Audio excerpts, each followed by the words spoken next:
What's up, Vetters? Patrick here with Vetted. I have a very special episode for y'all today. I am joined by two stand-up comedians, Dan St. Germain and Sean Donnelly, who run a podcast called Burbs Bros, where they cover the UFO phenomena with a little bit of humor. Well, they brought the humor, y'all. In my opinion, this is the funniest UFO podcast ever released, and I think as you watch it, you'll understand what I mean. Now, I do want to give a disclaimer. They're all just jokes. Don't take anything personally. We definitely did a lot of roasting of people, events, things, but it's all in good fun. And again, it's just jokes. All right, so let's jump into the show. Now, we begin kind of abruptly in the middle of a conversation. So, a little background. We're talking about JFK and Dealey Plaza and his assassination. And so we just, I'm going to basically just put you right in the middle of that conversation. And again, get ready to laugh, y'all. I don't know about you, but I needed a little levity. I've been feeling a little bit down in this topic, if I'm being honest, and a little bit overworked and overwhelmed with a lot of different things that I have going on. And I've made a few mistakes in some videos recently that I made, and I don't like that at all. Yesterday I made a mistake with my Richard Dolan video, and again, just needed to reset myself, and this podcast helped do that. So if you're in for some laughs, this is the show for you. Don't forget to hit that like button, Vetters. That really helps out the videos. And of course, if you're not already subscribed, hit that subscribe button. I put out new videos every week about the UFO phenomena, and I'm trying to get to 100,000 subscribers before the end of the year. That people would run out to the X and take photos, and I was like, oh, that's probably something that happens, but when I go, I'm not going to see that, right? I think I saw it 15 times. Oh yeah, I saw people almost get hit by cars at least 10 of those times. People die that way, dude. Yes, they do. I know, it's insane. They put another X. They have multiple X's for the people that died. That's the funniest way to die ever. Yeah. Imagine you die and then you meet John F. Kennedy immediately afterwards in heaven, and he's like, "Hi there, welcome to heaven." And I'm like, "Oh, it's so interesting. I actually was killed in the same spot." "Oh, are you a politician? Was an assassin?" "No, we marked the spot where your wife picked up your fucking head and showed it to everybody, and I, like a fucking moron, went out there and was hit by a Camry. That's why I'm fucking here." Did you progress civil rights by decades? No, I wanted a selfie. I actually work at Jimmy John's. I think you're in the wrong place there. You should be going a little low with that J. Edgar Hoover. You stole and valid my assassination spot. Oh my God. Y'all can't see it, but I'm crying under these glasses. Oh my God, dude. Oh, that's so funny. That is funny. I know. There's just 400 X's on the just exit. Yeah, just X's. And it just goes for miles too. A guy named Kennedy was killed here, but not the one. Yeah.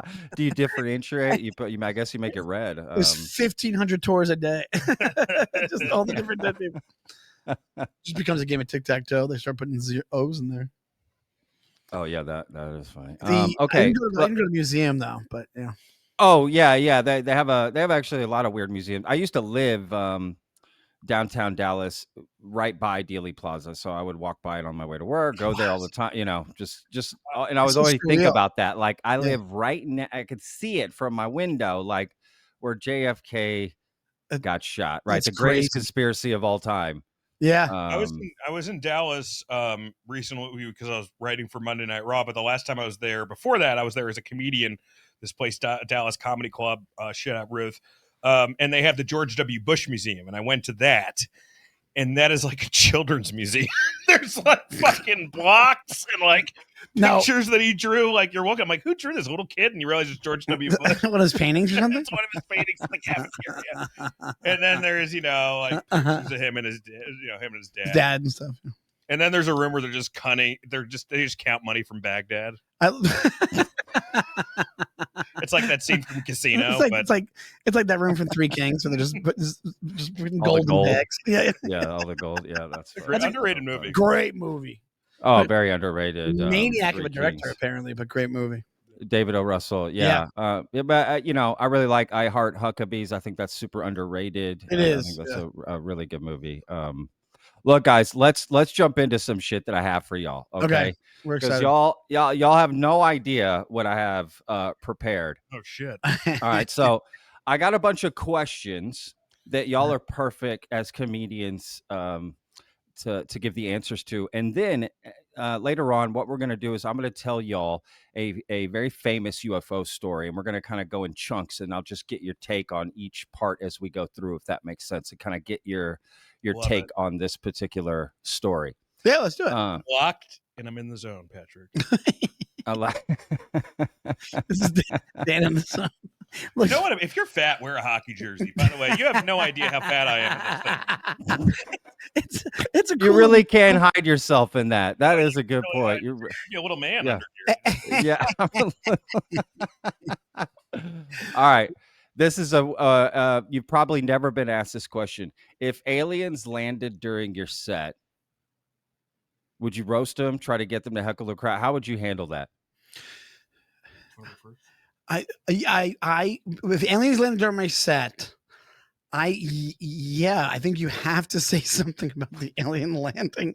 I think I would just you the crowd, but the first person in history to do crowd work with an alien, and then and also there's so much stuff that happens in a comedy. This is such a great question because there's so much stuff that happens in a comedy room that like aliens landing, like somebody drops a fork and people turn around. Aliens landing, you wouldn't be able to get a joke out. You'd be. I had a guy right before I went up. A guy proposed to his girlfriend from the audience. Aliens landing, the show would be done. They'd be the show. That's it. It's done. I would just be pumped someone showed up to my show. I'd be like, oh my God, did you hear about Burbs Bros? Did you see me on Vetted? Is that what? They're like, actually Theo Vaughn's across the street. Sorry. And they'd be like, oh, thank you so much for coming and buying a ticket. Well, it was papered and they gave it to us. Yeah, aliens got wrong. That would be funny. The first contact we make is with a barker in Times Square going, you have to come. We have Dave Chappelle on this show. With a Comedy Central placard. Comedy Central's not even a thing anymore. Yeah, but if you didn't know, in Times Square, there's all these people that like basically ask, like, hey, come to our comedy show. Dave Chappelle's gonna be there. Robin Williams isn't Robin Williams dead? Shut up, motherfucker! I'm trying to sell my ticket. That's basically what their game is. And they Robin with the Y. Yeah, Robin with the Y. They dress. A lot of these guys get their own setups and they'll get their own mics, so that they're amplified in Times Square, and it works. They get people into these places under false pretenses. Oh yeah, I mean that sounds like in Europe when they're trying to get you in those restaurants. You ever been there where they stand outside the restaurant and they're just like, "Hey, come on in, we got the menu, we got this, we got that." You know, you're just like, does that a lot. You're like, I just ate here. You know, like you just paid your bill. They're still trying to bring you in for a second meal. Yeah, they'll get you back. The worst thing, Patrick, when that I've had that happen, and they're like right next to a Chipotle, but I really wanted to go to Chipotle. So I'm like, look, I know you guys are about to lose the place because you can't pay your rent, but I really want to check out this honey barbacoa chicken. Yeah. Sorry. I mean, they roll their burritos the same way. Like you're like. It's also the most American thing to do. To be like, I'm sorry, what? I'm sorry, I have to go to Chipotle. Yeah, I have to go to... What's funny is that Chipotle's like flexing, like we don't need anybody outside to bring people in. Yes. No, not at all. You know what I mean? No. Our shit's too good. We got barbacoa, baby. We're good to go.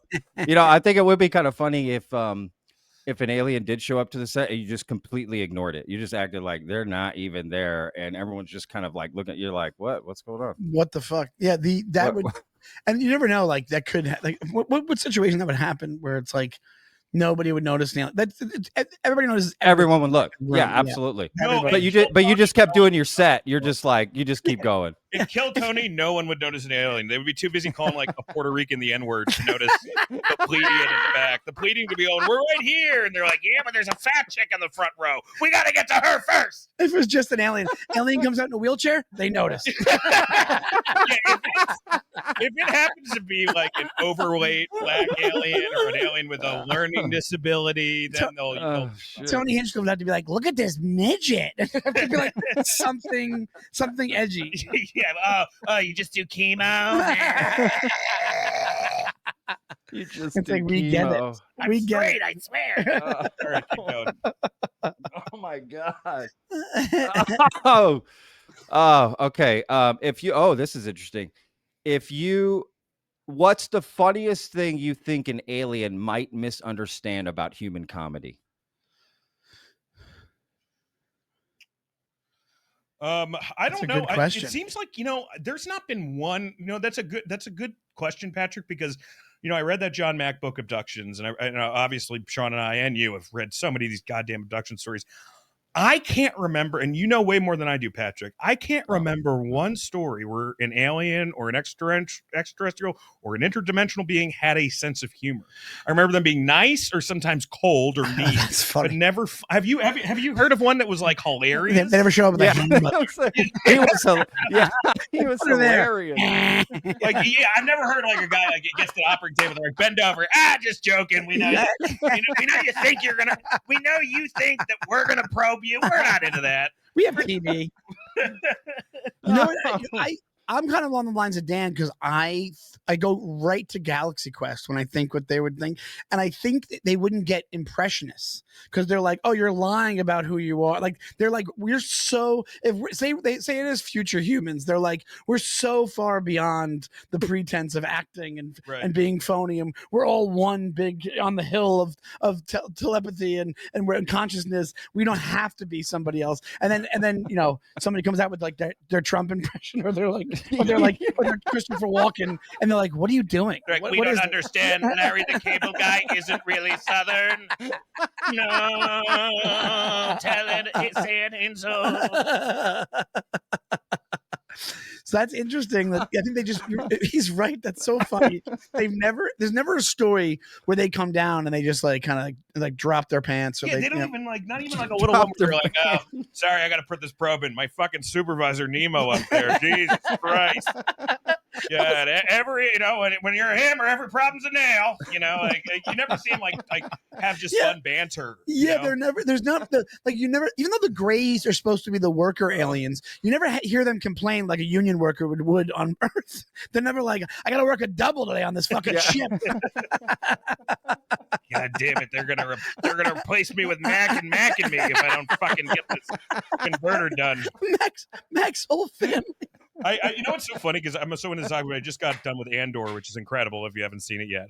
Oh yeah, but there are all these like goofy looking aliens doing normal things there, which is so like because we're all used to them, but they're like 50 cents for Tylenol, please. They're all like they're in the galaxy, so it's less like ethereal. It's just an alien bodega.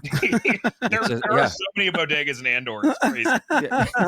That's like, you're right, because even when it was George Lucas, they walk into that bar with us Mos Eisley, whatever it is, and they're like, if they're doing something normal, but it looks weird because they're alien. They're like, he's playing the piano, but he's like,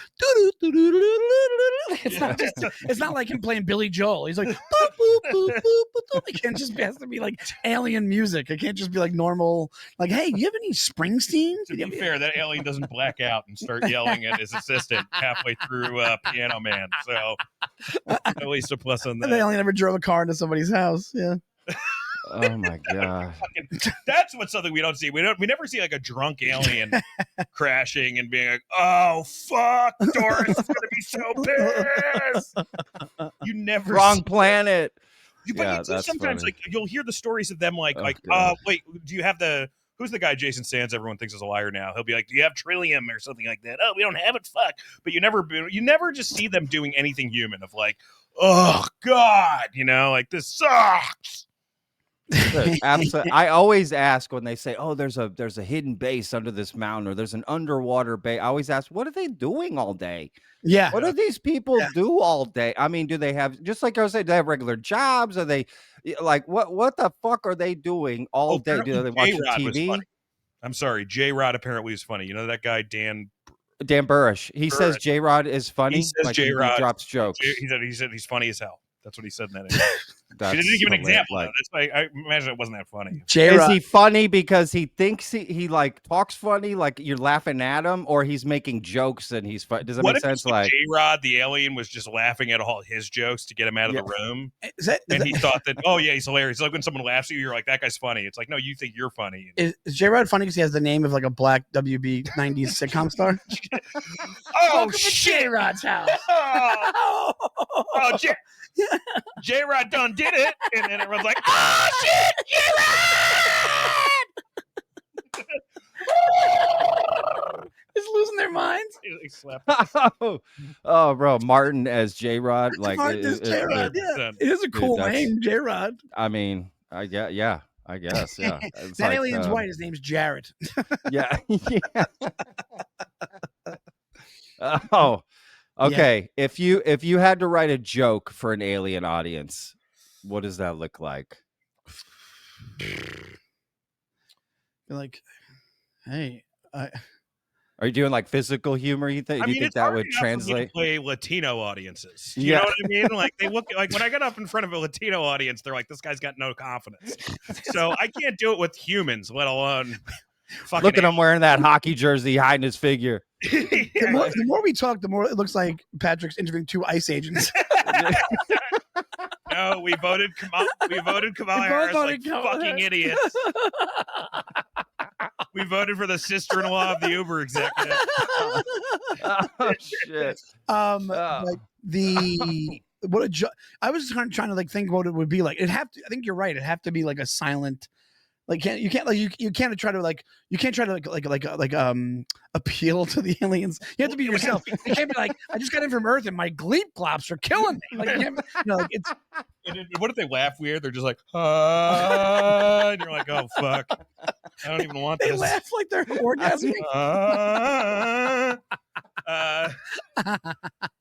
And when they orgasm, they laugh like Yeah. us. You know, it's like Which I'm used to, so that wouldn't be a big yeah. deal. They're telepathic, so I could just pause. They're telepathic, so I could just pause. And then somebody here's like, "Oh wait, did you forget?" No, like, no, I'm doing it. It worked for them, motherfuckers. I know you didn't hear a laugh because they laugh in their fucking heads. All right, that's the difference. Hey, which one did you like better, the earlier Late Show? Well, time is a circle, so it doesn't really matter. This motherfucker bombed. Not really, but I also killed at the same time. Isn't bombing killing? Can I borrow $600? Oh god. Oh. Dude. Okay, oh man. All right, that's funny. This is interesting. Maybe this goes along the same lines. Do you think aliens would have their own version of stand-up comedy? Yes. Well, right? If J-Rod has anything to do about it. Yeah. Yeah. Maybe that's it. He's a stand-up comedian, I just thought stuck on Earth. Patrick, it's so funny you bring this up because we had an episode, we had a segment on our podcast, which I don't know if it's out. We have Christina Hudson, Anthony, and Tamnick, but what would your ideal planet be? And I think my least ideal planet would be like showing up and the whole planet's an open mic. That would be a fucking nightmare. Like, yes, we all watch ourselves. We eat. Everyone on the planet gives 5 minutes. How many? 7 trillion. No! Yeah, it's 7 trillion open micers in a row. That's oh my god, that's a hell right there. That's what that is. So you asked what would they have stand up? Yeah, but I wonder, based off what we know about aliens, like you said about J-Rod, like oh, J-Rod was funny. Is it a thing where it's like it would probably feel how like AI feels when they're funny to you, when you're like, when you get that glitch of humanity that happens from AI and you're like, that was pretty good. Like even when they're like being human and then you'd be off put by it. Like they'd probably like telepathically connect with you and be funny, but you'd be like, is it you, or are you just making yourself more human so I more endearing to me? The funniest thing an alien has ever done, besides Stephen Miller trying to get it up, is I would say E.T. wearing the old lady costume in E.T. That was hilarious. When he was walking around and he looked like, but he kind of like, if it was a woman, it'd be sad. Like if he was a woman, you'd be like, oh, this woman's on fucking pills. Yeah. So yeah, I think wouldn't their comedy be more advanced? If everything else is advanced, wouldn't maybe the laughter is just? God, I hope they leave comedy. The jokes are so crazy. If you're supposed to be, if you're post-human, just leave comedy behind. just leave I don't know. Like if you're, because here's the thing: what if you're all these experiences are pure joy? How do you top? I can't kill after pure joy. I can't. Yeah, I can't do better than your what Jake Barber described with that. He connected with that thing. Like he's like, I felt like my mother's embrace, and I was happy and sad at the same time. I'm like, oh my god, this is the greatest show of all time. Yeah, I didn't watch the Jake Barber interview, and I was like, you know what I want to watch? Mitch Fattel after this, which is that's a real deep cut for you guys. I agree with Sean. It seems it would be a big bummer, because I think one of the reasons that America has the funniest stand-up and the funniest even though like England has the best actors, we have the best comedy. And I think that's because we have just so much trauma and a history of trauma in this country, you know, and it's like, who are the funniest people in this country? The black people and the Jewish people, the people who've been through the most shit. The third funniest, probably Irish, also been through a shitload of shit. So like, if you go we have all those people, and we have everybody at once. So if you get to the planet and it's funnier than America, you're fucked. But it would be hilarious to find out that like the comedy business for aliens is like ours, and they've just been probing people for like the likes. Or we found out the aliens that were living on the Earth were all from William Morris. They're all agents.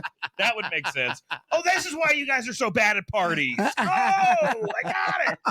Yeah, that's another really deep cut thing. Industry people are the most awkward motherfuckers on the planet. Sorry, I'm cursing, but they're the most awkward people on the planet. So you go to parties with them and they don't know how to have a conversation. You know, so that they might be aliens. That would make a lot of sense to me. I've had conversations with agents where I'm like, this would be easier if you were sexually harassing me. You know what I mean? Like this, I would be much easier if I was a woman being hit on rather than you trying to relate to me as a man. At least it makes sense, you know? Yeah. But yeah, I think they'd probably have comedy, but I think it is like, it's funny. You see it already, not to get too into the answer, but you see it happening already. It's going to be not, you know, late nights going away. You know, once you have no more late night shows and everything's online and podcasting kind of taking over, it might even be a thing that people go, oh, remember they used to have a thing called stand up. Like, you know, you give it 50 years. What is it? I mean, it is hilarious. That's interesting. I was talking to one late night producer who's giving me all these fucking notes. And this, I ended up not doing the show, but in my head, I'm like, yeah, or I could just put this online and get more views. Yeah.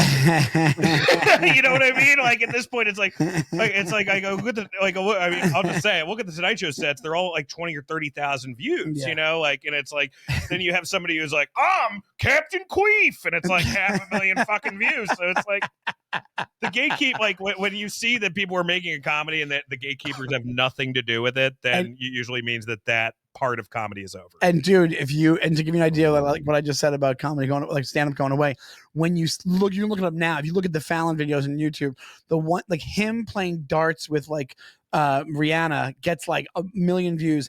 Stand-ups get like 30,000. And they used to have a thing when live TV was a thing, you could track like how the episode was doing during the, like, you know, the Nielsen ratings, whatever they call it. And they said it would drop by half if there was a stand-up on the show, and it would go up by half if there was a musician on the show. Wow. And to give you an idea now, like it's like if I get 20, 30,000 views on a video, I'm like, oh, that was good. I don't think it was even great. I'm like, oh, that was good. That was good. That was a solid video. Like so it's like what the fuck, the whole medium. Fucking forget about it. Having said that, I'm going to be submitting my tape to a late night show. So go fuck myself. Same one, different one. Yeah, I'm going to be doing Ross Coulthart actually. I'm following Jake Barber crying. He was juggle. Sorry. He was. You're going to follow the feminine energy. Now I want this Ross Coulthart late night show. That's amazing. You can have it on News Nation. They have Gutfeld. They can do that. We're going to get the mysteries of the universe, but first, the Google Doctors. It's a terrible Ross, but I'm gonna work on it. I get so excited. He intros. This is why Ross is a great host. He intros the biggest losers with the greatest. He's like, this person was in the orbit of John F. Kennedy. And you find out they sold him halal or he can make anybody sound like they're amazing. They're amazing. Yeah. The accent just does it. When he was talking to us, I was like, are we dignitaries? What's going on? Hello, Dan and Sean. Hello, Dan. First he thought I was on the Daily Show, but it doesn't matter. We got him. We got him. He'll be back. Whether he fucking likes it or not, that awesome. I want you to get on Ross's monologue staff. Get some of that monologue union. You could write the intros. Yeah. All these guys are just dunking on the Wall Street Journal. If you noticed this last, like everybody, absolutely, like fuck. That's all they're talking about. These ufologists, it's like the equivalent of like the slam dunk competition. but for the Wall Street Journal, they're just like, and you didn't bring up the Big Sur incident. Boom! just dunking threes. Yeah, just how does that explain the radiated trees? Crop circles. Gah! He's wearing a Superman cape. Does it over a fucking Kia. Absolutely there. Well, we were just talking about that in our latest episode about the idea where it's like there is a lot of stuff that it's like you're covering part of it, but it's like even Knapp was saying it with Jeremy. He's like we've said all things they said we've said for 30 years, 40 years. I've said 90% of them are explainable, and 90% of them they might be us. Like it's like that's not what we're I think they think like gotcha, it's us, and it's like all right, is it for real? Because we don't think it is. Yeah, I don't know. What do you think, Patrick, about that Wall Street Journal article? I mean, yeah, it's like a lot of things in this community. Where's the evidence, right? Like if people are gonna say, where's the evidence for this UFO story or UFO encounter or whistleblower, right? Whatever claims he's making, I would say the same thing for this Wall Street Journal article. Like they're saying things, yeah, but they're not providing any evidence of the things they're saying. So I find that that should be a standard we uphold. And I also think it is funny that a lot of quote skeptics, even though I don't really like the labels either way, self-defined skeptics are like, again, kind of like, yeah, see, this means all UFOs are bullshit. It's like, well, wait a second, that's not true. If this article is real or not. If it's real, that doesn't dismiss the phenomena. There's no nail in the coffin. Yeah, not at all. Either way. I do find it interesting. I think there's just nothing else to do right now, so everyone's just like slamming on the Wall Street Journal article. Yeah, but I think it'll just fade away. But I will say, it's like Wall Street Journal. It's like it's not the Times, but it is kind of like it's Times adjacent for a publication doing this. I think it's just as reputable as the Times at this point. Maybe 10 years ago, the Times was more reputable, but the Times has been through a lot in a decade. Yeah, but Wall Street Journal's been through less. But the fact being is, like, in order for you to put this thing to bed, you would have to show. I don't even know what the evidence they would have shown document wise to be like, hey guys, it's been us the whole time. Here you go. Here's the mandate. Here's what this was. Here's this big one. Phoenix Lights was this project. This was boom. This was boom. This was boom. They'd have to do this. We paid Tilda Swinton to just wear a bald cap. Sorry. Sorry.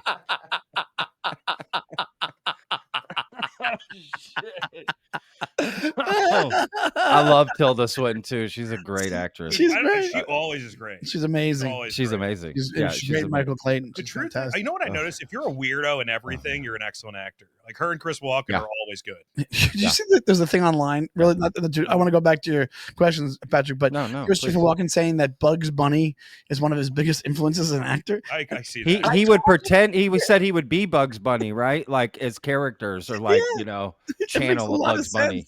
Yeah, so funny. Like King of New York. That's really just the Acme story. At the end of the day, there's a real similar scene between Bugs Bunny and Marvin the Martian as there was at the end of Deer Hunter. I noticed. So. Yeah. Oh yeah, with the guns, right? Yeah. Was with a buzzer. The ray gun. Yeah. But yeah, dude, I think Wall Street Journal ads. They should have done it better. They should have been like, hey, they should have had something in there that says we're explaining part of it.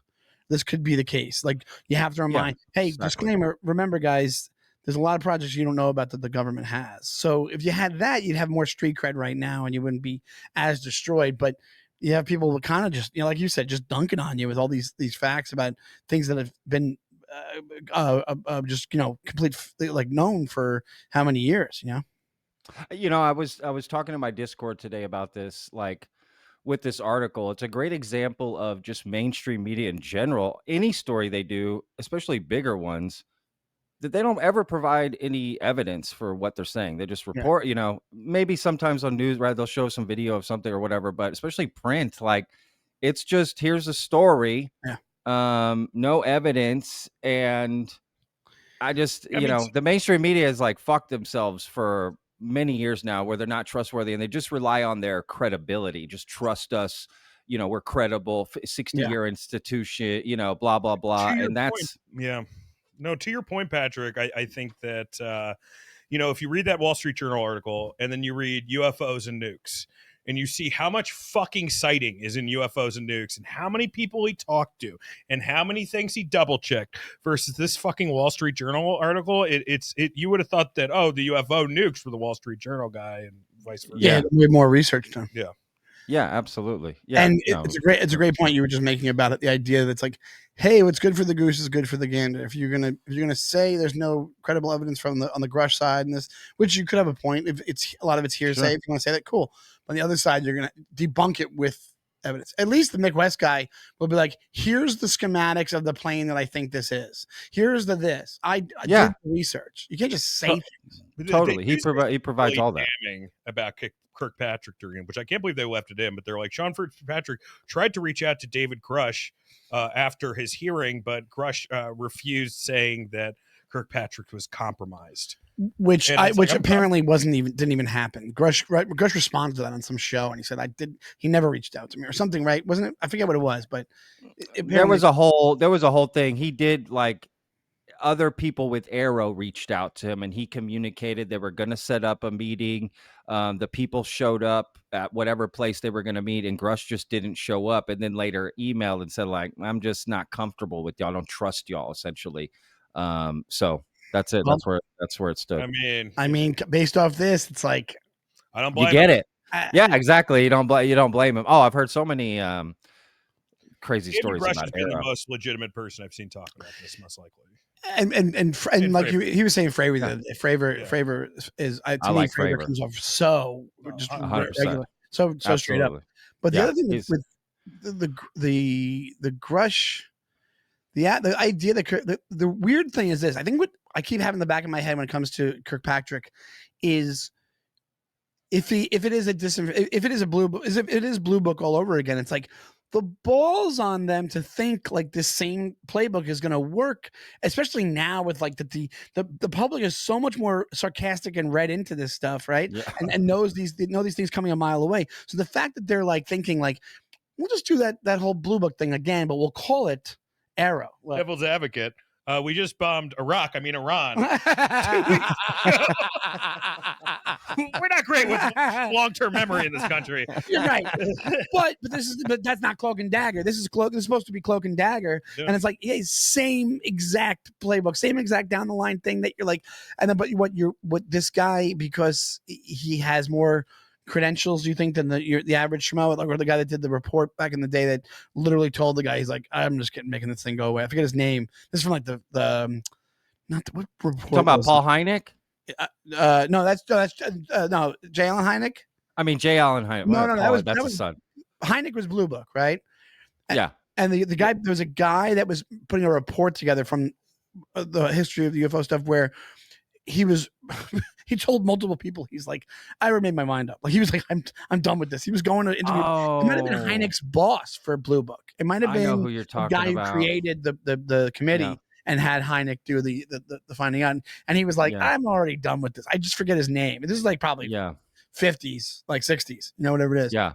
But the fact that they're still thinking with that mindset, thinking that the public now, especially now you have the internet, now you have so many people are so connected, and there's so much of a trove of information that they're just going to be like, oh yeah, this guy's on the up and up. And then people just have all these questions about Kirkpatrick and the process. Well said. Look at that, and we're done. No, I'm just kidding. We're not done just yet. Put a dot on that. I don't know. Yeah. Yeah, I was expecting Sean to go like that afterwards. Like, how is that morsel of truth for thee? I go, and now a UFO. Yeah, now a UFO. All right. What do you think is the funniest thing about how humans portray aliens in movies? How humans portray aliens in movies? You mean, or just something peculiar? I don't know. What's interesting about how they portray them? Like serious answer. They're all like 99% of them are evil. If it's not like a Lilo and Stitch thing, so it all just seems like propaganda for the military industrial. If Stephen Greer wants to point to asymmetrical disclosure and that being an actual problem, he can look at like every fucking movie we've produced for the last 100 years of the aliens. I think mine has got to be the voices, because it ranges from It ranges from everything from like "Take Us to Your Leader" to like gay confirmed bachelor from the '60s, like the one from Family Guy.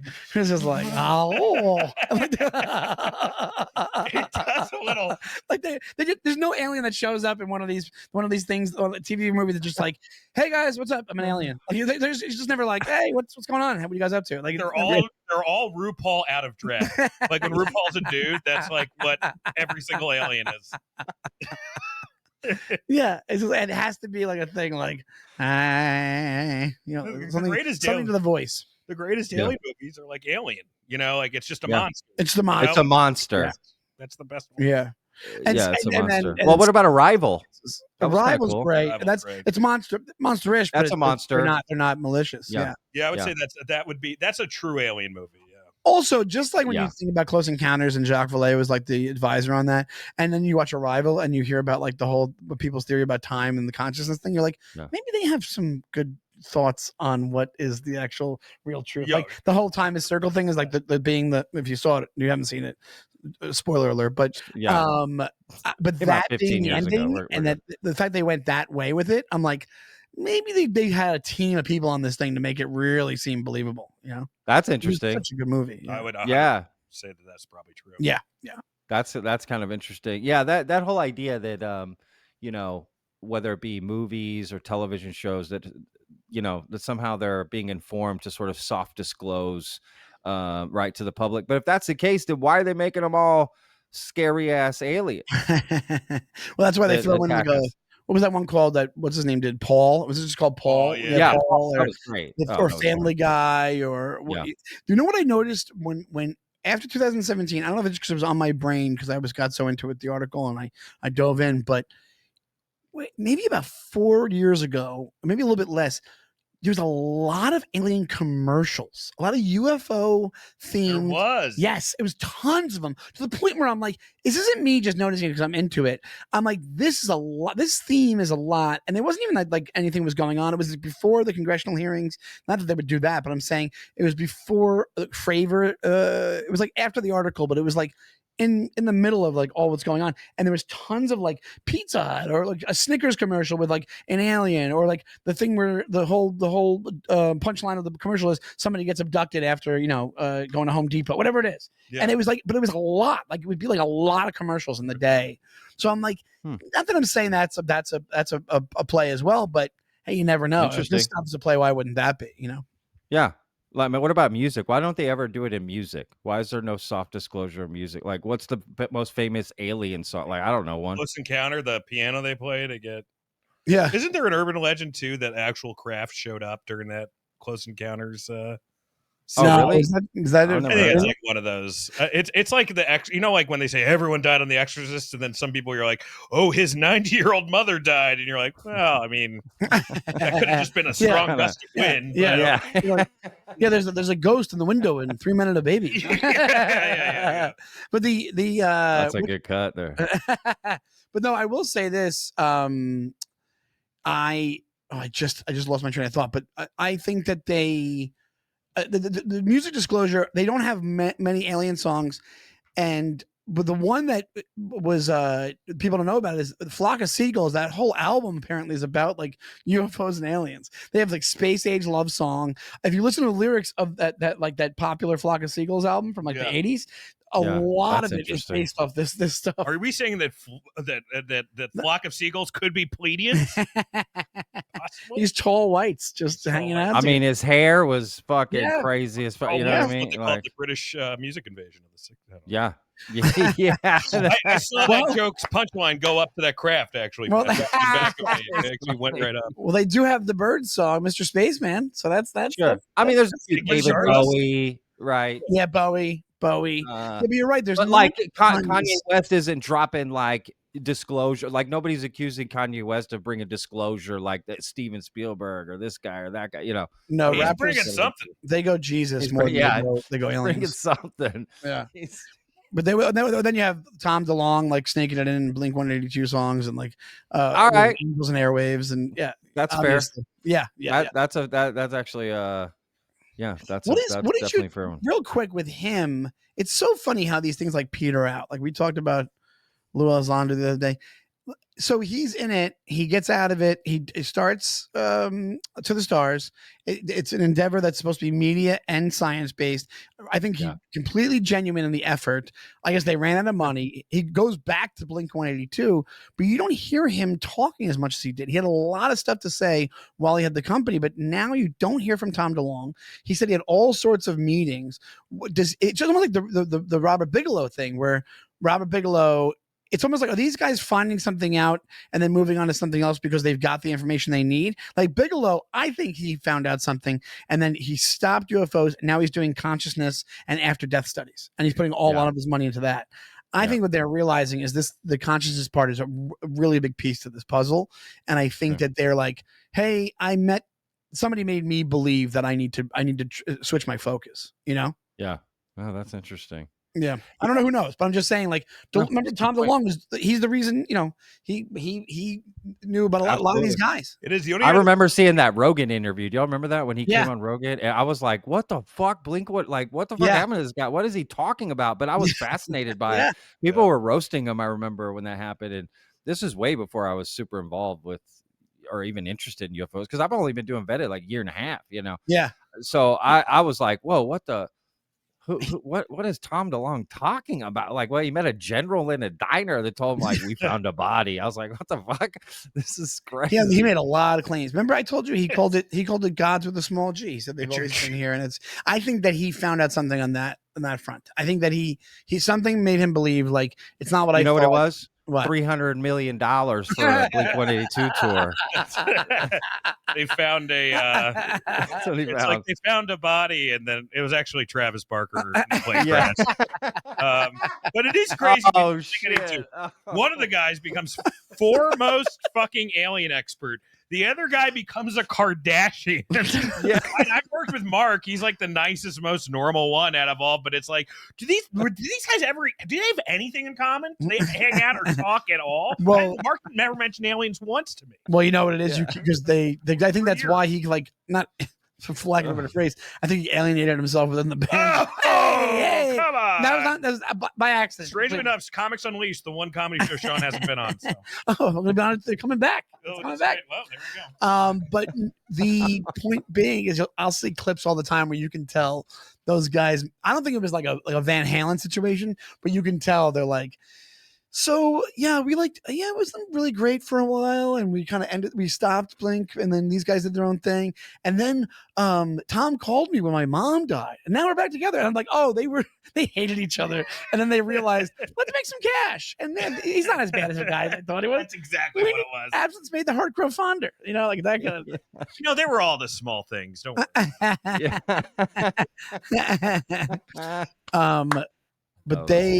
But I think that it's like people dip in and out of this, right? And I think there's people that that's healthy. Yeah. But not us. We've got a Patreon. We're not going anywhere. Right, yeah. But so I think all this stuff that's going on now is like, once you get into the weeds, like as far as the WSJ article and stuff like that, it's like, oh, now that's the pushback. That's the pushback without saying it's a pushback, So the congressional effort is very public, and they want as much noise as possible on it. But if you're pushing back with a guy and you're convincing him, hey, throw this in here, throw this wrench in the works, do this, you're doing that from under the table. You're not doing that from a public standpoint. You're doing it piece by piece, so it seems legitimate. If that's the case, if there's some sort of disinformation thing going on, which I would not be surprised. I mean, it's probably the truth is in the middle, right? Just a lot of different answers, not one answer. Right.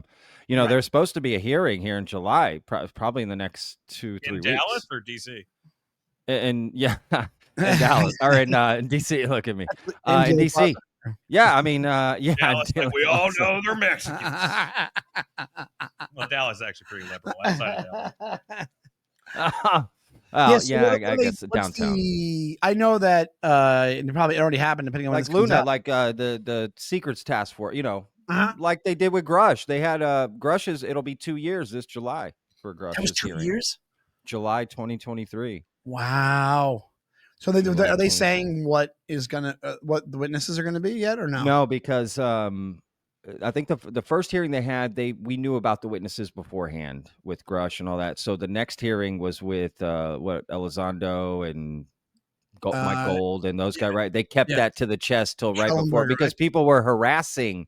They were originally going to have other witnesses at that first hearing, but they got harassed. So they just decided they'll release the list, right before, essentially, right before it happens. That's smart because I heard about there was a couple. There was 2 or 1 that like backed out last minute, right? Of the last one, yeah. Well, the last one, Chris Mellon couldn't go because he had a trip in Saint Tropez or some shit with his wife. I don't know where, but some vacation. He's like, I can't make it, guys. We got reservations.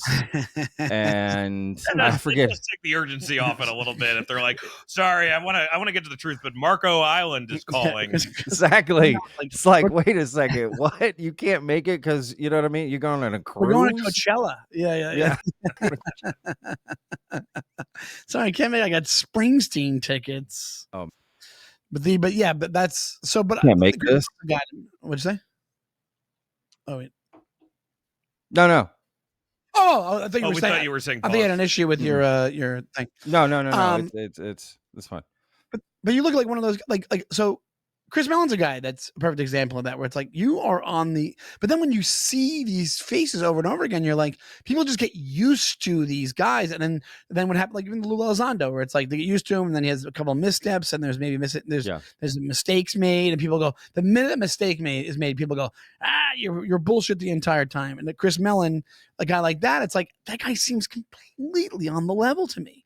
I don't see where there's a crack in that, in that whole scenario. I mean, I'm being a little, I'm just kind of joking about that, the vacation thing. No, I know. I'm sure he had real reasons. And, I didn't expect us to get disclosure at that hearing, like they were going to wheel out an alien, and Chris was like, I'd love to be there for that. But, I think he just thought, these people will be fine. It'll be fine. This is a long process.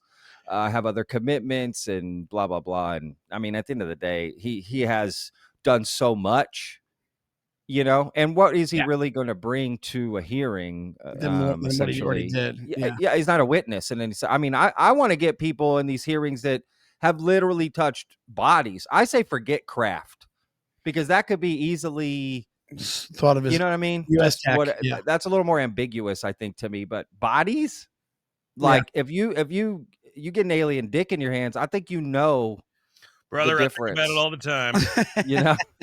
I'm dreaming about it right now. I want to believe, brother. I want to believe. I wonder what it would look like too. I think about all that stuff. Like, what would he's dropping? They got way too excited about alien dick. I don't know why. Alien dick. That's gonna be a new porn. That's gonna be a new category on porn sites. Do you think one of these 3-foot grays has a hog on him? That would be pretty sweet. Holy shit! J-Rod. They called him J-Rod for a reason, bro. It's J-Rod for a reason. It's bad. Big alien dick energy. Republicans would still be confused. Like, that's why we're trying to get him out of here. No, not those aliens. They have. It would be like Total Recall. It's like 3 balls instead of 3 tits. Or 3 dicks in 1 ball. I don't know. Dan's jerking over the alien. He's like, is that a 3rd ball? Is that a 3rd ball? Stop that. It's like a little dick comes out of the big dick. That's what I imagine. Yeah, well, that too. Yeah. Oh, man. Well, speaking of the bodies, besides the penises, there was another thing with Grush. Apparently, whoever the senator that Grush is working with on that panel or that committee, I forget his name, and I just read this, or I was listening to this. He said that he should concentrate, maybe put some effort into the go find out about the Nazca mummies in Mexico, because he's like, they look similar to what something that he saw in a briefing, and like I don't know if it's a skiff technically. I love the word skiff. I want to be in one of these skiffs. I'm dying to be in a skiff. It sounds like a spin-off of Waffle House or something. Dan just said you can Airbnb them now. Yeah. You walk in and it's a key under the mat.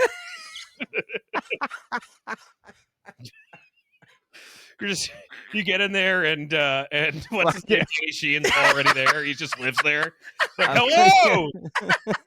He's wearing like pajamas with one of those big like Charles Dickens hats and a candle or nightmare. He gives you the old Charlie Rose. He's just in a robe and nothing. Sean's dying, right? Sean doesn't think anyone's funnier than Danny Sheehan, and he is he's the funniest looking ufologist. He looks like Eric LaSalle in Coming to America, but he's amazing. Soul Glow, baby. He's got his white version of Soul Glow. Soul Glow. Oh my! You know, it's funny when I went to Contact in the Desert. I get in the Uber, you know, from the airport. I get to the hotel. It's fucking 115 degrees out there. You know, just balls hot. And I get out, I'm literally walking through with my luggage into the hotel, and there's Danny Sheehan in a full fucking 3-piece suit, hair waving in the wind, you know, doing an interview on camera. I was like, what the fuck, bro? I feel like he didn't have a room. He just stayed in the lobby. Going like, yeah, he just they came in. He asked Patrick if he could stay with him. Hey, vetted, you have an extra bed? Hey, vetted, want to vet me? I said the keys under the mat by the skiff. The skiff Airbnb. Yeah. He shows up. It's just him. I love the fact that and then you get to leave a review. Amazon. You get to leave a review for the skiff. You know, I do, it was kind of secure, but not as much as I wanted. Danny Sheehan is the most fascinating stuff to say on this topic, and I've listened to probably hours and hours of him talk. Oh yeah. He looks very unbelievable. He does not look like someone you should trust. Put him in those pajamas. He'll look like he's going to tell you a bedtime story. He just comes out with a giant book and like a candle. Like, he's like, it was the night before the congressional hearing. Walked through the house. Not a creature was stirring. Like, you know, like he knew all these people. He knew they're all just like every time they're like, oh, Danny. Even like when they described Danny back in the day, they're like, this Danny's a real hot dog. Like, I think Danny looked like that at 14 years old. I don't think he's changed at all. I think he had the same hair. He was born in that 3-piece. I think he just came out. Danny She-Ho's at? Yeah. Oh my God. She-Ho's. No, my She-Honeys. Danny Sheehan.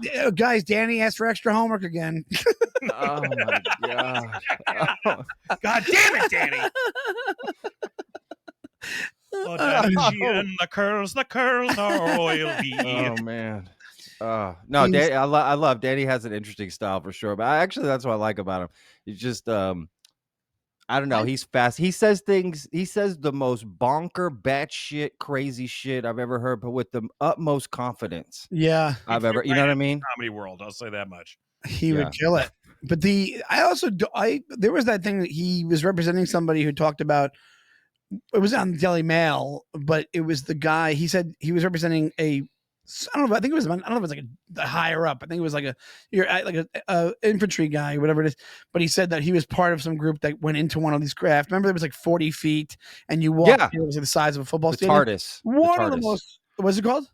TARDIS. Yeah, it was one of the most captivating things I've ever read. I was like, I buy into it because of that anecdote that I told you about, where this guy that was in the army was telling this story that he thinks they do have this technology. The government has like harnessed it, and they can like change space time. It's such a cool idea. But his story, I'm like, you've heard, that's what we talk about when there's like the evidence shows up, like, you know, the patterns. I've heard stuff like that before where it manipulates space time. That makes a lot of sense to me. I think he's actually telling the truth. Even the stuff when he's talking about taking fauna. I think the problem is Danny looks ridiculous, and he needs to start wearing white New Balances like shit an old man wears, and not look like Malcolm X in the beginning of the movie. You know? Yeah. At your age, start mall walking, Danny, and I'll believe you. Wake up at 6 and start walking the mall, and I'll believe what you have to say about it. He should have a mic, but he should also have a huge thing of Metamucil at all times, and I'll buy him one. And he should constantly, if Danny Sheehan was on the alien craft, he'd constantly be telling them, "Can we shut these lights off? You know how much this costs?" He would definitely. They would drop him back pretty fast. Like, oh my God, he keeps talking about his fucking cases. That's hilarious. Who would get sent back after being abducted in Oh the my UFO God. personalities? I think Greer would immediately. I mean, Immediately. I don't even think the engines would. Well, I mean, it would rejected just us today. So go fuck yourself, Stephen Greer. yeah, he would start telling them how to use their own technology. totally. He would alien explain. He would alien Instead of man, he would Pleiadian explain. Oh shit! Oh, shit! Oh, God. Oh my dude, I haven't laughed this hard in a really long time, man. That's I such a swear good to God. audience, right? He's a great audience. Yeah. Oh, He's, dude. and he's but I will say this Abs. about Stephen Greer, man. That guy could fuck me up in a fight. Every time I see a bigger frame of that guy, I'm like, this guy's a monster. I just want to see He's both ripped. you guys like a Mr. Jonathan fight from Lethal Weapon 1. Just you in the rain on a lawn. It would be in the Oh, rain. shit. It would It's a good you with no reference. shirt on, like just him. just fucking you up. You see Greer just come up and light his hand on fire, you know, with the I fucking. immediately just go, ow, ow, ow. He's like, "Is there a Majestic 12? Do you want to tell me?" Yeah. Stephen Greer would be terrible in Lethal Weapon because that suicide scene, the guy would immediately jump. He'd be like, I'm avoiding the man. He'd be like, "Buy my app." He's like, "I'm out of here."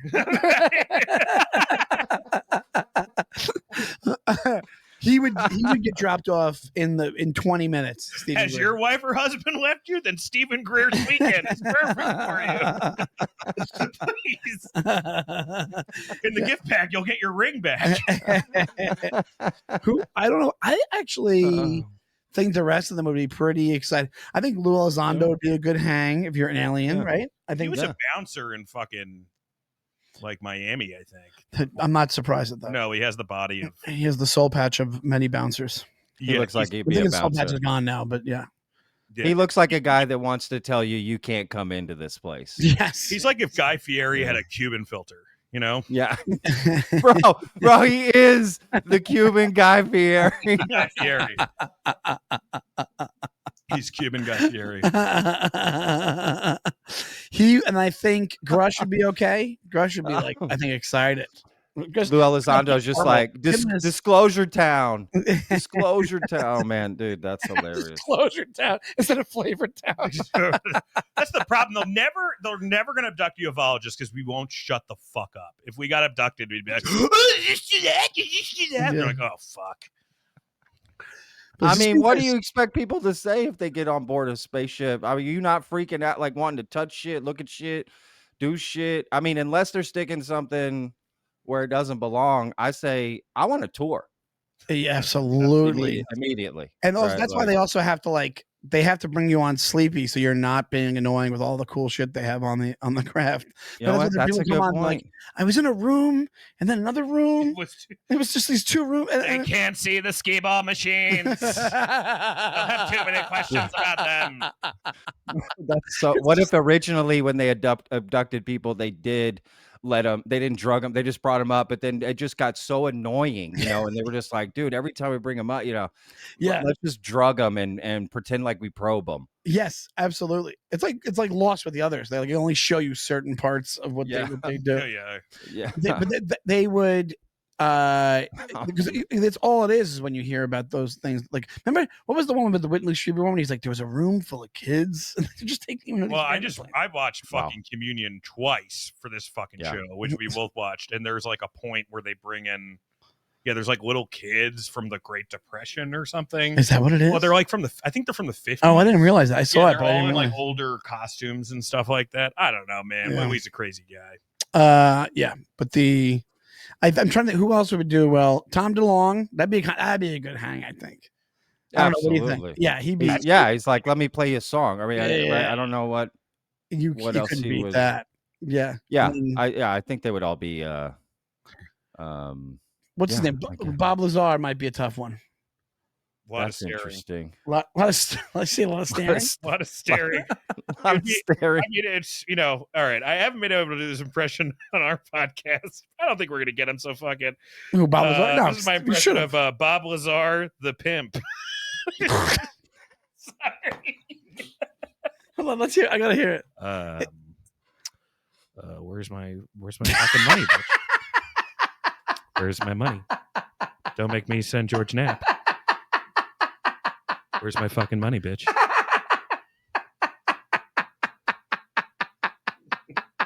I'm gonna break your knees. I'm gonna break your knees. This pimp is really subtle.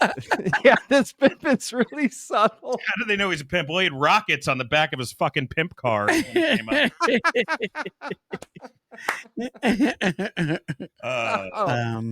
Good Lord. Okay. Look, let's before we go, let's jump into the story that I wanted to tell you. I don't want to forget this. Okay, so this is technically the first UFO story that's put in a book in America. So this is technically, as the public would see it, the very first UFO story to them. Even though this happened after Roswell, Roswell didn't become a thing till way later, like 80s, right? Or 70s. Yeah, this is 70s, exactly, late 70s, early 80s, right? Like, so this, which is interesting because even though there was the mess up with the newspaper, it's not like it became the lore until much later. Yeah. So, but this book and this story that I'm going to tell y'all did come out early, right? So this is the first big one that kind of was told. So it's the Aztec UFO crash. All right. Okay. It's often referred to as the 1948 Aztec incident. It is a controversial event in UFO lore that allegedly occurred on March 25th, 1948, near Aztec, New Mexico, about 180 miles from Roswell. According to the story, a large metallic flying saucer, roughly 100 feet in diameter, crashed on a mesa in Hart Canyon. The craft was said to be intact or mostly undamaged, containing 14 to 16 small humanoid alien bodies, described as about 3 to 4 feet tall, with large heads and eyes. So I have more to the story, but what are y'all thoughts on this? Have y'all heard of this story before? I have not. 13 to 14 is a lot of bodies. 13 to that's 14. A lot. It's like a few 14 to basketball 16. Worth of, yeah. That's the insane. Cosmic Globetrotters in. I don't know. Yeah. But and how is this not even more famous than Roswell? That's the other thing. Who did the discovering? That's what I'm curious. I wonder how it got buried. I'm about to get into that. Yeah, I'm about to. I'm about just just about that aspect. Okay, so y'all had the Greyhound bus of UFOs. Yeah, it's just a Funghua bus in Chinatown that was just too packed. These aliens are trying to make it to Atlantic City. or they're out there to Reno. Oh man, these aliens keep having to pull over to go to the bathroom. Hey, with your bus ticket, you get chips and a free cat to eat. That's an Alf reference.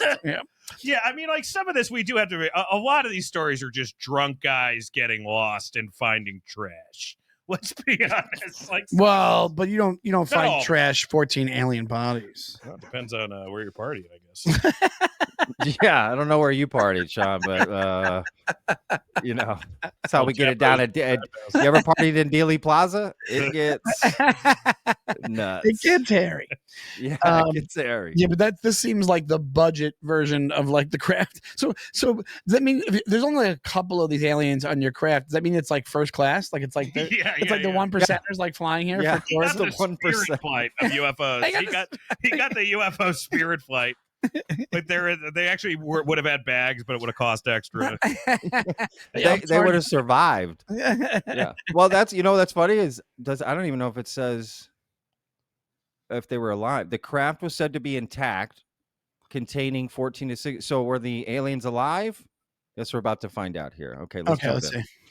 The story first gained traction through journalist Frank Scully. Okay, so that's who uncovered it. Frank Scully's 1950 book, Behind the Flying Saucers, which claimed the incident was reported by oil field workers and hushed up by the U.S. military. According to Scully, the military swiftly secured the site, removed the craft and bodies, and shipped them to a secret facility, possibly Wright-Patterson Air Force Base or Area 51. Later accounts, like those in William Steinman's 1986 book, UFO Crash at Aztec, added details about advanced technology found in the craft, such as electromagnetic propulsion systems and hieroglyphic-like writing. The hieroglyphic thing I've heard before a bunch of times. Yeah. Yes. Well, that's what they said. Roswell had that as well. I love. Wouldn't it be funny if like the couple of the aliens survived and one of them was like a Karen? One of them just complained. Oh my God! You call this a CIA? Call this a planet? Yeah, you call this a black site? My question, Patrick, is who is this guy Scully? Is he Sounds like a bookie. Yeah. um, Is he friends with Danny Sheehan? It's a very nice. You said the book He landed a plane in the Hudson. Yeah. Oh yeah. Right. You said the book was from 1950. Yeah, 1950. So that's a very like 1950. He goes, Frank Scully's on the case. You want to know about aliens? Okay, kid. These knees. I mean, if it's 1950s, they could have been like Taiwanese and he didn't know. But you know what I mean? Like he has no idea. Like, in 1950s, white people they only knew what black people and white people looked like, and then if they fought in a war, they knew what other people looked like.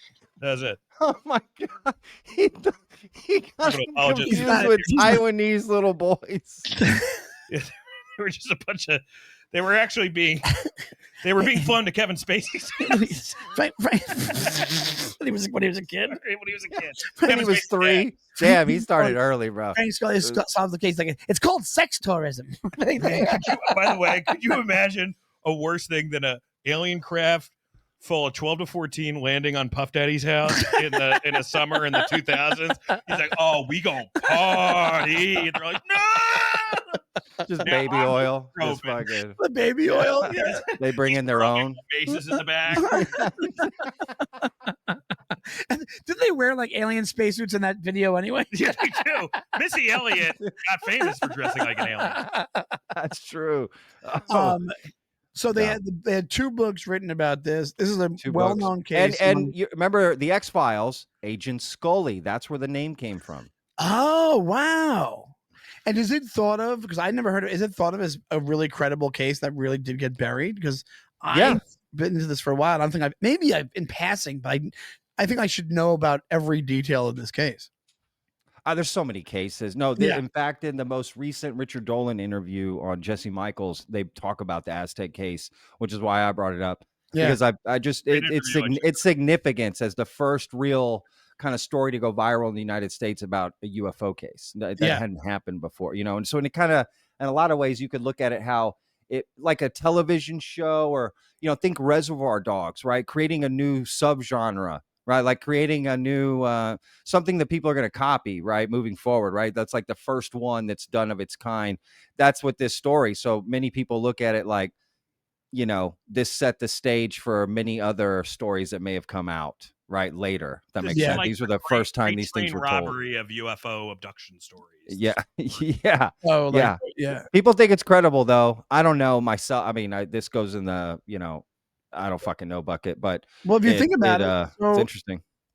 Interestingly enough, it's like Roswell was also kept under wraps for a long time. Yeah. So, and this is around the same exact time. So they were successful with one for decades longer than this, because there was a book written about this right away. And then the other one just ended up kind of like trumping it because it had more evidence and more eyewitness testimony. And it was also 30 years later. So people were dead probably. But this, if they try to get the word out right away, you get debunked right away because there was way more control happening media wise and whatever else. So there is some. Oh no, go ahead. No, go ahead. I'm sorry. That's all. I was just saying. It also depends on the people that are like. Because remember the thing with Roswell was at first military personnel was like, yeah, I think it's a disc. So it's like in this place, it was probably so separated from each other. It just depends on like the whim of the guy who runs that base to be like, yeah, it's aliens, or just like, nope, right away. I get that we're Taiwanese kids. Yeah, Taiwanese kids. Like you idiots. It was actually the first Mickey Mouse Club. Okay, so look, skeptics dismiss the incidents as a hoax, painting to the lack of physical evidence, official records, or credible firsthand witnesses. Some link the story to a can scheme by 2 men, Silas Newton and Leo Gebauer, who allegedly used tales of crashed UFOs to scam investors with fake oil detection technology tied to alien tech. The FBI investigated them for fraud in the early 1950s, further casting doubt on the story. However, UFO enthusiasts argue the incident aligns with other alleged cover-ups like Roswell and claim the government's secrecy explains the lack of evidence. So it's like there will be blood, but imagine he's like using alien tech Yeah. or Oh, tried so to he's trying sell to that corner the idea. market. Yeah. Yeah, corner, which is so Elon Musk. that's such an interesting idea in that time to be walking around being like, yeah, we got some alien tech, Yeah. Do people know what that was? I guess they did. But it was like so. But it's a thing where that's what I mean. Like if you're to me, that sounds like somebody who saw a legitimate thing and said, I got to corner this alien tech, because there was no version of that being snake oil at that point, because nobody, well, you had like maybe saucer movies, like maybe, but not even Yeah. that. I don't think you did have them yet. It was like, that was like mid 50s or early 50s. So in Yeah. 1950, this is happening, or what you said 48. It happened in 48. The You book did comes out in not 50. have like the Plan 9 and that yet. So even if he saw one of those movies, he goes, let me make up this thing called alien tech and I'll be the oil magnet of alien tech. That makes Yeah. no sense. What it sounds like is this guy saw something and then told people, hey, I have the first, I'm in on this thing. I'm the I first see. guy on this So thing. you kind of think it's both are true, meaning he I think did it's see true. something, but Yeah. then maybe lied about something he got from I it think that he he lied didn't about actually get. him knowing what the hell it was. But I Yeah. think the Okay. idea he was given was from the crash. I don't think it was from That's interesting. I don't think it was from the pop culture. Like there wasn't a movie called Aztec. You know what I'm saying? There Yeah. was two books written how many years apart. So I think it was Yeah. a thing where, yeah, maybe I'm sure. Don't get me wrong. War of the Worlds was what year? 1950 something, whatever it was. The No, radio. H.G. Wells. That was, I don't know where that was. Man, before whatever it is. So you could maybe he dreamt it up and he did it, but it seems way too convenient of a thought Yeah. process than to just be Yeah. like, oh, I actually did see something, and then, but I'm going to be the guy who like harnesses it and makes it available for everybody, so I can make my millions and then eventually billions. That was 1897.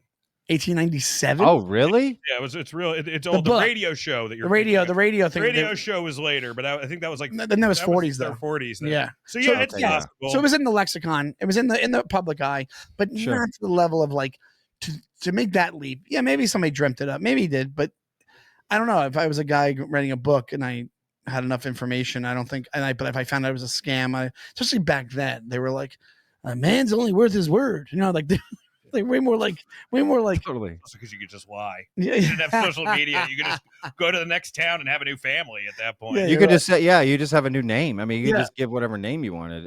Yeah, that's interesting. You know, it's interesting, Patrick. When you say this, it makes me think like when there is disclosure, there is going to be a bunch of stories. Like some of these people that we thought were just like using this to make fast money, they're actually going to have had the experience, but they're still American, so they want to make fast money. You know, like we're going to find out like the most profound alien experience. Then the guy opened a motel at an airport called the Alien Inn.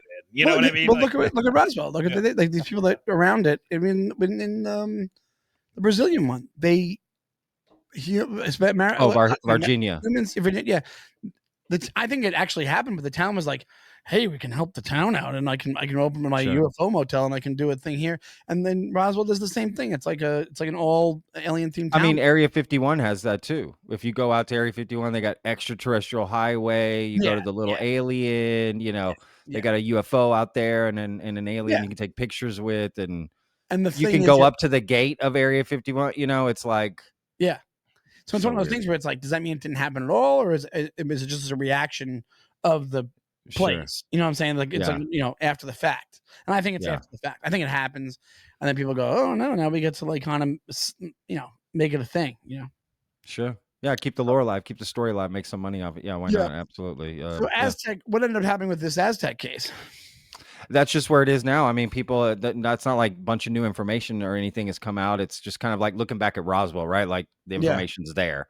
Like that's what there is. The hieroglyphic writing and all of that is kind of interesting for that to come out 36 years later in 1986 after the book about Roswell that does mention hieroglyphic stuff too. So yeah, you it's never like, know. why did that take 36 years to, but there, you know what it was? There was a big boom in the late 70s, mid 70s, late 70s, all the way through the 80s of UFO stuff, right? Books and all, and just like conferences started happening, all these things that had never happened before that kind of grew this industry that had not existed before. And I definitely think some people, like little fish to shark, just tagged along for the ride that Sure. you know Yeah. don't really have. Just cash in, just making up bullshit. But the original seed, like the ground zero of it, for lack of a better phrase, but the original part is completely genuine, completely truthful, completely honest. Yeah. Totally. I really like the Roswell case actually a lot. I know it's kind of a cliche case, and it's in my opinion the most famous UFO case in the world. I actually find that case to be quite compelling and credible. I think so as well. I think that the more you get away from it, it seems more and more believable. I'm just so much about it. I definitely need to get more into it, but I think, based on what you guys think, I think the saddest UFO grift, and it's been happening the last month, and now it's probably done. If you've seen it, it's these little person actors that have to play Lilo and Stitch or Lilo or Stitch. They're just like, they have the saddest face of themselves. They dress them up as the alien for these parties, and they look fucking miserable. Wait, are Lilo and Stitch aliens? Lilo and Stitch, one of them, I don't know which one, if it's Lilo or Stitch. One of them's an alien, one of them's a little girl, I think. But yeah. Oh, I didn't know the thing. I didn't know the little monster was an alien. I didn't know he's an alien. He's being hunted by an intergalactic.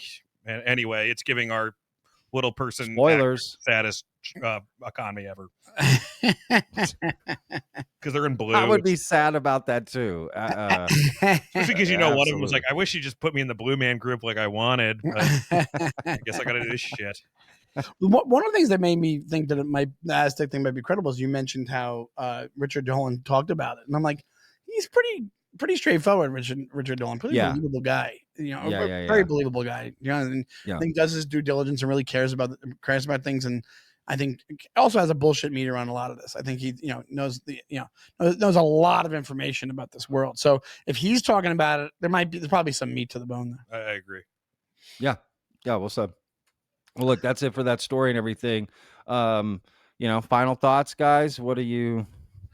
I'm excited for this next. You mentioned this next congressional hearing. I'm dying. Yeah. I know that by this point it'll be out, but when we're recording, Knapp and Corbell have something else coming out. I don't know any details about it, but they have something else coming out that should be out by now. That I'm hoping is really great. I always like their drops. They got a new drop. So you don't mean the video they just dropped, right? The cloud video. You mean something else? Something else. Yeah. Interesting. So that's what he was telling me. But the J-Rod's back, baby. Let's do a music video with J-Rod, but it's like DJ Cool Cat from that Paula Abdul video. Stephen Greer's Paula Abdul. It's Stephen Greer. Danny Sheehan on the keys in the back. It's Stephen Greer, J-Rod. He's got the body for it. He goes, the UFO topic takes 2 steps forward and 2 steps. God, that was like the first time I got a boner in that music video, and not for Paul Abdul, for the hot cat or dog or whatever. We come together because aliens attack. That was like, she capitalized on the Roger Rabbit craze, and she's like, yeah, but you haven't seen someone fuck one yet. That's where I come in. Where I black out. We all thought that was going to happen in Roger Rabbit, though. We were all secretly hoping for some. Oh my God, Jessica Rabbit. Oh my God. Remember the fan art with Jessica Rabbit just nude, those boobs. Oh man, absolutely. We almost had new listeners for our podcast before that Jessica Rabbit booby comment. I will say, I think Paula or somebody thought DJ Cool Cat was going to be more of a thing. I think she thinks she was going to do like a show or a movie with it, because they put a lot of effort into it. Think of it. That was the 90s, man. You know how much animation had to go into him being in that, like that Roger Rabbit style? There were 10 Chinese animators who died making that fucking 100% in that music video.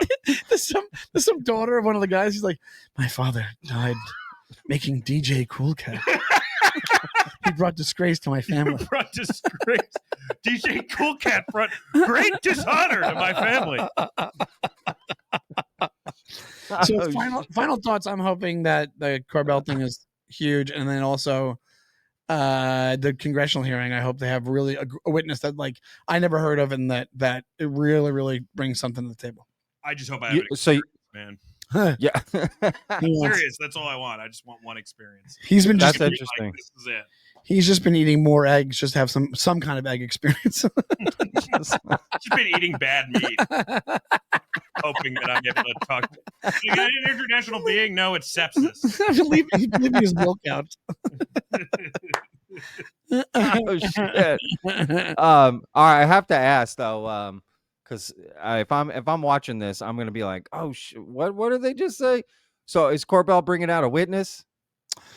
I don't know. I know it's he speaks in very he knows. I said, hey, can we talk to you before and get like some kind of morsel for, and he's like, no, but you can find out after it's done.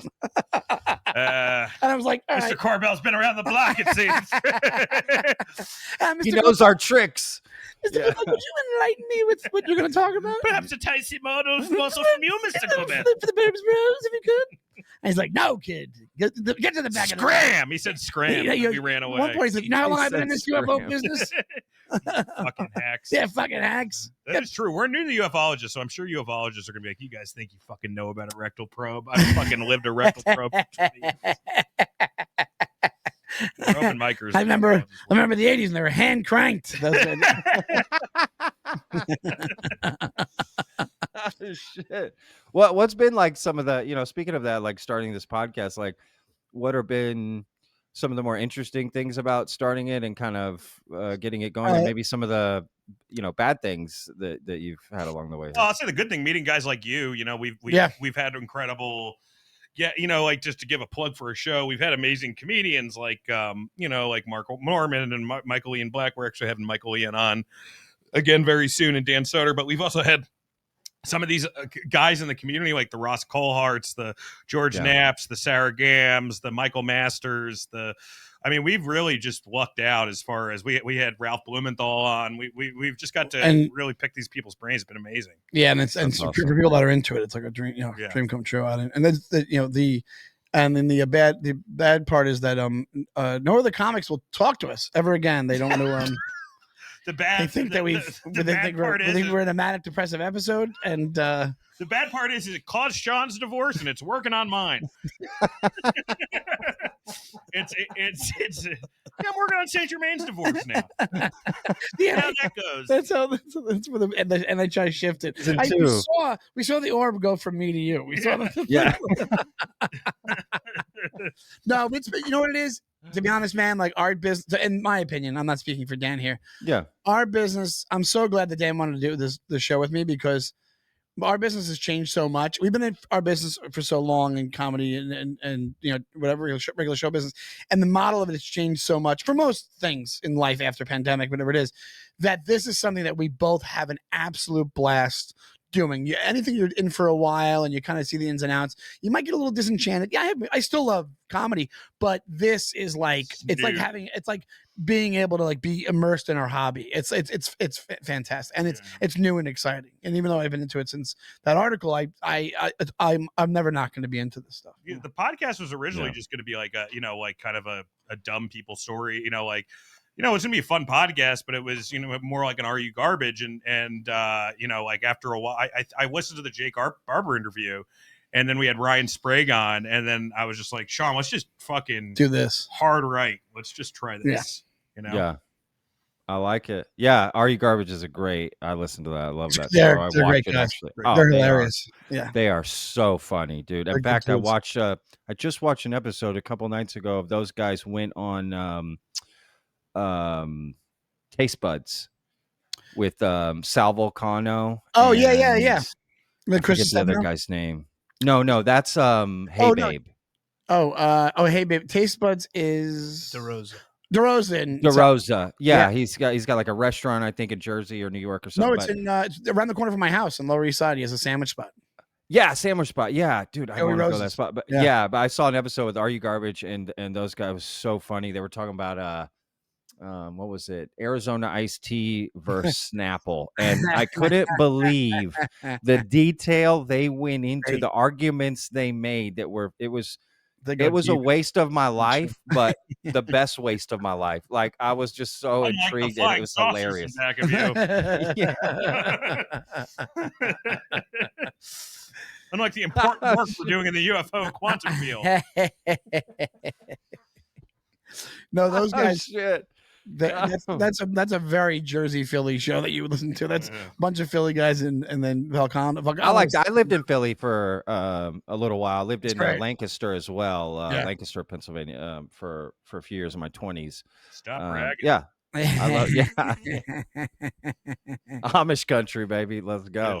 But also as a side thing, we can't thank you enough for having us on the show.